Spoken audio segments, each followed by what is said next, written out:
মানুষ কয় অর্ধেক রুটি খরচ করলে কুকুরও প্রেমে পইড়া যায়, অর্ধেক সিগারেট খরচ করলে শত্রুও বন্ধু হইয়া যায়।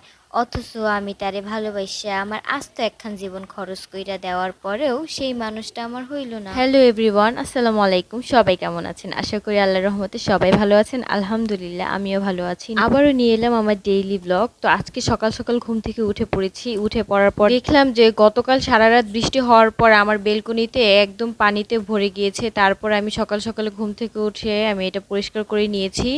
তো দেখেন আমি বেলচা দিয়ে বালতিও নিয়ে এসেছি, এক বালতি হয়েছে আমার এখানে। তারপর এটা পরিষ্কার করার পর আমি চলে গেলাম রান্নাতে। ভাবছি আজকে বৃষ্টি হয়েছে, কালকেও বৃষ্টি হয়েছে, তো কি রান্না করব। তো তারপর আমি এখানে মাংস বের করে নিয়েছি ফ্রিজ থেকে। তো ভাবছি একটু খিচুড়ি রান্না করব। বলেন বৃষ্টিতে যদি খিচুড়ি না রান্না হয় তাহলে কেমন লাগে বলেন? ভালোই লাগে বৃষ্টি হলে। খিচুড়ি, চা, কফি এইসবই খুব ভালো লাগে। তো আমিও চেষ্টা করি সবসময় এগুলো করার। তারপরে আমার হাজব্যান্ডও খুব ফেভারিট। তো আমি এখানে ভাবছি যে মাংসটা দিয়ে রান্না করব। তারপর আমি খিচুড়িটা অ্যাডজাস্ট করে নিব। তো এখানে আমি ২ পদের ডাল দিয়ে আমি খিচুড়ি করব। তো প্রথমে আমি সবগুলো একদম রেডি করে নিয়েছি। আমার কাছে মনে হয় যে সবকিছু গুছিয়ে রান্না করলে রান্নাটাও খুব ইজিভাবে হয়ে যায়। তো আমি প্রথমে এখানে বেশি কিছু কাটার নেই, শুধু মাংসটা ধুয়ে পরিষ্কার করে ছোট ছোট টুকরো করে নিয়েছি। তারপর আমি পেঁয়াজগুলোও কেটে নিয়েছি। পেঁয়াজ একদম কুচি কুচি করে কেটে নেওয়ার পর মাংসটাকে কিন্তু হাতে ভালো করে মাখিয়ে যদি বসান তাহলে কিন্তু টেস্টটা আমার মনে হয় খুব ভালোই লাগে। তারপরে আমি এখানে মাংসটাকে সব কিছু ময় মশলা দিয়ে মেখে নিচ্ছি। এখানে শুকনো গুঁড়ো মশলা যা আছে সব কিছু দিয়েছি। আদা রসুনও ব্লেন্ডার করে ফ্রিজে ছিল, তো সব কিছু আমি এখানে দিয়ে মাখিয়ে বসিয়ে দিয়েছি। তো এই পাশে আমার তো এটা হচ্ছে, আর এদিক দিয়ে আমি পোলাওর চাল নিয়েছি, আর হচ্ছে ২ রকমের ডাল নিয়েছি, মুসুর ডাল আর হচ্ছে মুগ ডাল। এগুলো ভালো করে ধুয়ে পরিষ্কার করে নিব। আর হচ্ছে এগুলো যদি ভিজিয়ে রাখা হয় তাহলে আমার মনে হয় যে ঝরঝরা হয়ে যায়।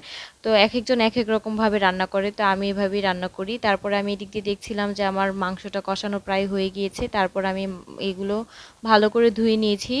তো এই পর্যায়ে আমার যখন মাংসটা প্রায় হয়ে গিয়েছে তখন আমি এখানে পেঁয়াজগুলো কুচি করা কয়েকটা ছিল, তো ওইগুলো দিয়ে দিলাম যেন টেস্টটা আরও বেশি ভালো লাগে।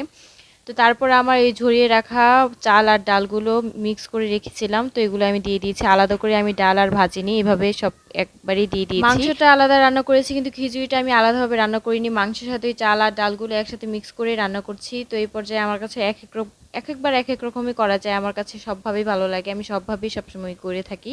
তো আমার এই পর্যায়ে সবগুলো যখন হয়ে যাবে তখন আমি এখানে কাঁচামরিচগুলো দিব। সেই পর্যায়ে আমি এই ক্লিপটা নেওয়া হয়নি।